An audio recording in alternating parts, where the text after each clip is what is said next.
Hello, everyone, and it's the Holy Week, and there's a lot of things that you expect to happen this week and this weekend, and each and every day there's something. There's always been a place where you could go and find a service, whether it's Monday, Thursday, whether it's Good Friday, um, and obviously so many services on Easter, where a place we flock to because it is a place we celebrate.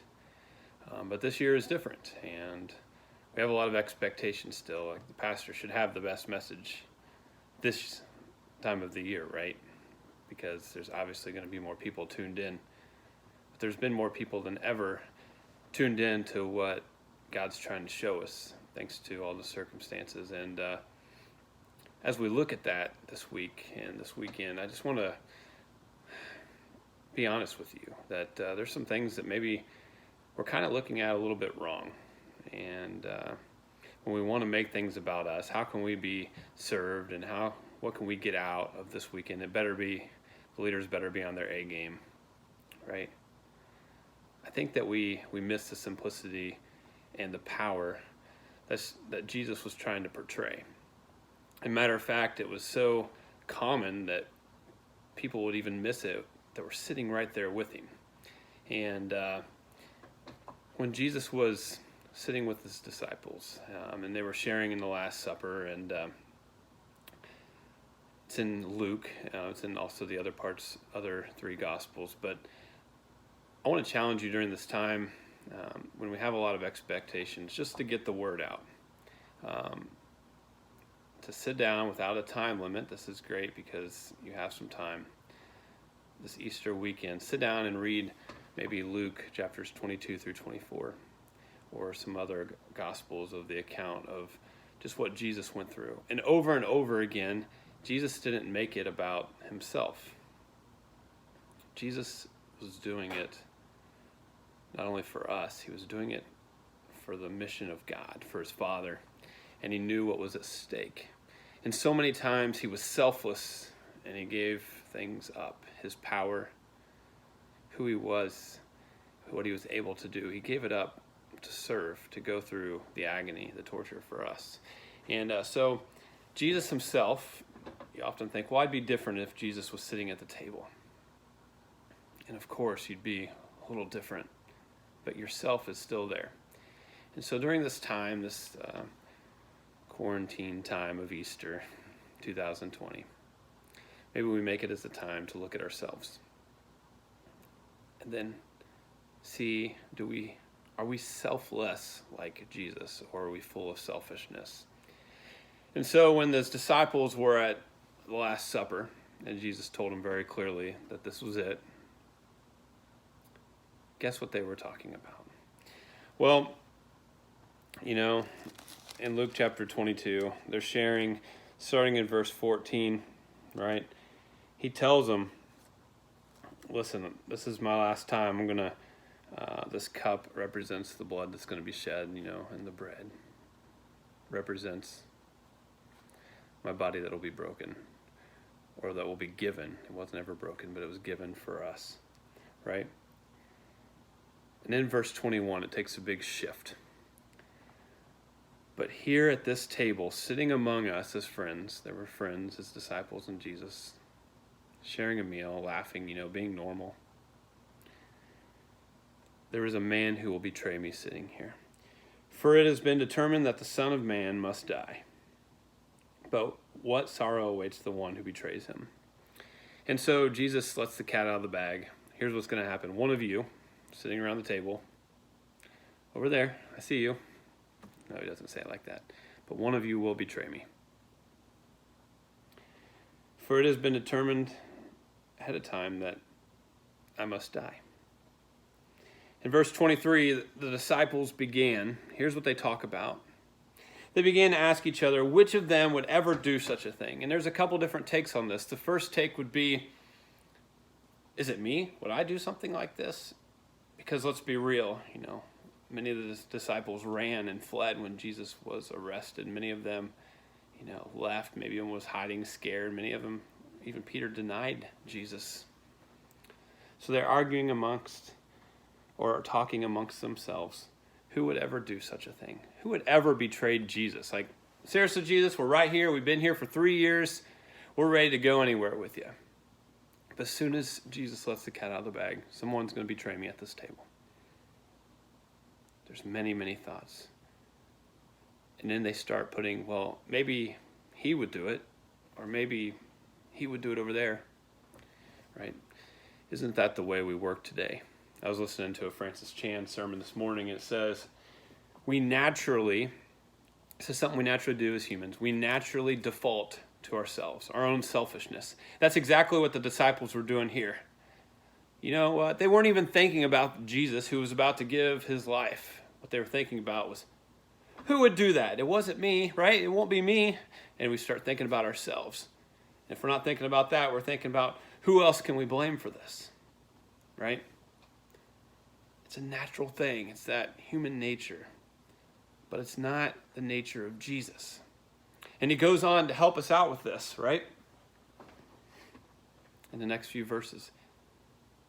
But that blame and that thinking about ourselves, really the next verse says, then after that, after they had decided, well, we can't figure out who would betray Jesus, even though Jesus makes it pretty clear if you know the Gospels. They began to argue amongst themselves. This is really good. Who would be the greatest among them? Can I be honest? Are we not doing this today? We do a lot of arguing. We do a lot of complaining. We do a lot of blaming. It can't be us, right? Because we're still arguing who's going to be the greatest. And that is not the Jesus realm that he wants us to live, right? When we start blaming others, when we start making it all just about us, we end up not even caring about others. And Christians do this as well. And it's a real sad truth. When people that are dying for many different causes, they just turn into numbers. They're no longer lives and souls, the very people that Jesus cared about, right? They're just about numbers now. And we sit at the table, and Jesus is right there with us, right? We know this as Christians. He's right there among us all the time. He lives inside our hearts. He's right there. But yet we still focus on our selfish desires. We blame. It kills me. The people who are blaming a certain people group for this, right? It's happened for thousands of years. That's what people resort to. They don't look at themselves and how they can help others and pray for others. We just blame other people. So they start blaming the people group, right? We blame our leaders, our president, and we blame the people. They don't know what they're doing. We're constantly putting it on somewhere else, the blame game. We don't look at ourselves, right? We'll even blame our neighbor who mean well, or those people over there, and we don't know their story. But we just continue to blame. The disciples struggled with this, and when it says that they were arguing who was going to be the greatest, it's what we do. Who's going to be the greatest? That's what the world wants. That's what the devil wants us to think. Who's going to be the greatest? What are you going to do to be the greatest? And Jesus is sitting right there listening the whole time. And he's within distance where he can be seen. It really hit me this morning. Probably one of the most powerful verses in Scripture to me is Luke 22:61. After Peter denies that he even knows Jesus, the same guy who was sitting at the table, right, who would say, who's going to be the greatest, and start blaming other people, that same Peter, when Jesus was taken captive and he was bound and he was alone, really. Peter's off in the distance. But verse 61 says, at that moment, after Peter denied him for the third time, listen how powerful this is. At that moment, the Lord turned and he looked at Peter. That means to me, very clearly, that Peter could be seen. He could see Jesus from where he was sitting, because the Lord looked at Jesus Or the Lord looked at Peter. And suddenly the Lord's words passed through Peter's mind. And I want to challenge you as you read some scripture and you dig in for yourself, right? This isn't a time to blame something else or blame your circumstances or why you can and can't go someplace. This is the time to look at scripture for yourself and take a good look at the Lord, right? And let all the thoughts and all the scripture and all the things that you should be living by, the love you should be sharing, let that pass through your mind at this time, right?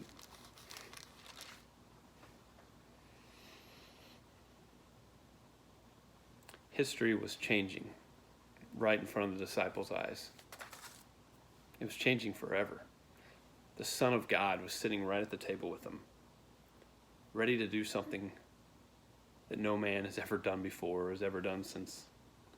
He was going to die, which a lot of people do, everybody actually. But he was going to come back from the dead in victory over death and over its sting. And as Good Friday, is here and we think about Jesus on the cross, I am sure glad that Jesus isn't selfish like me.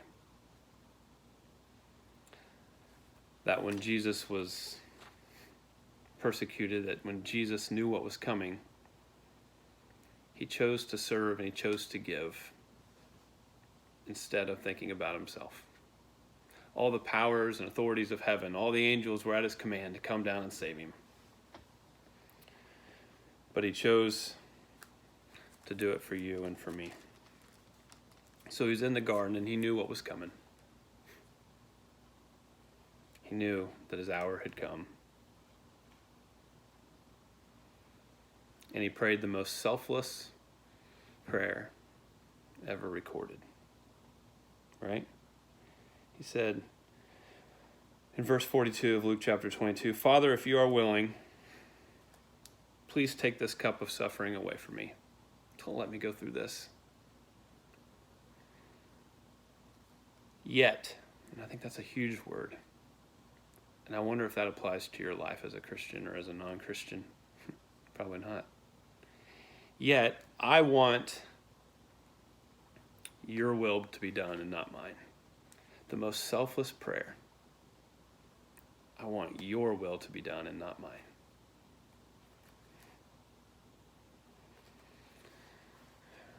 It's a tough time, and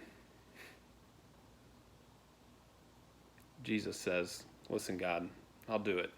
Whatever it takes. On the inside, at times, I don't want to do it, but I'll do it." And this is exactly what he was talking about a few verses earlier. When the disciples were arguing who's going to be the greatest at the table. Who's going to be the greatest?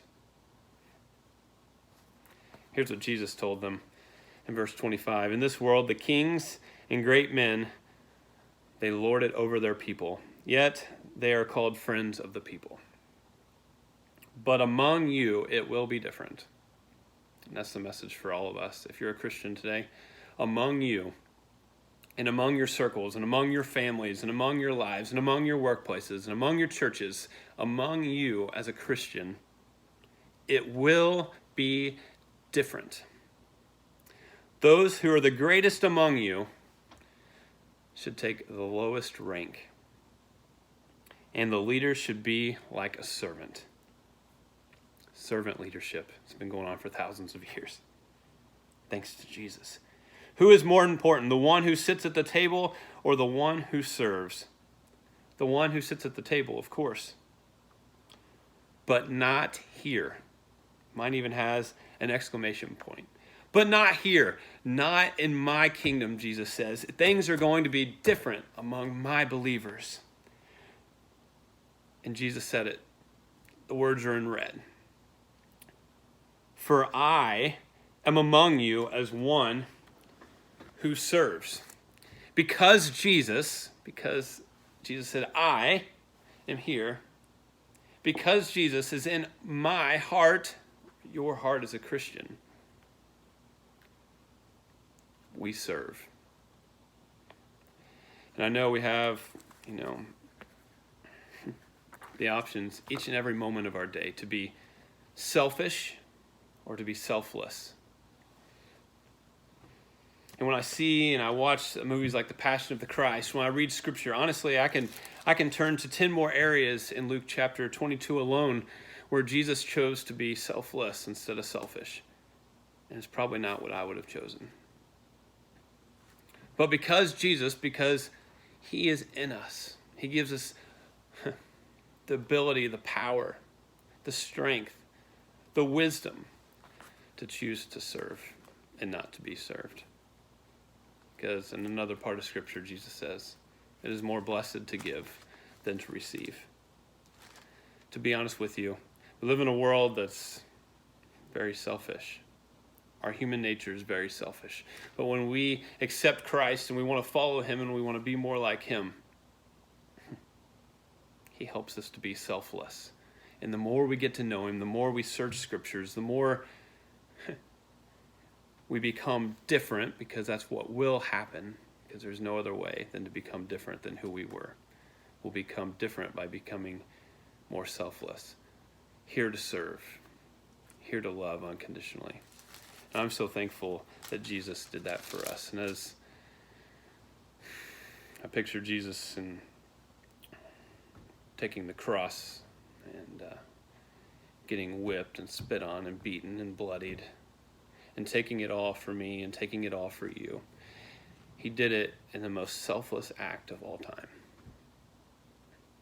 And he didn't do it for himself. He did it for us, for you. And he did it for his Father. He was bridging the gap for all humanity to experience love, forgiveness,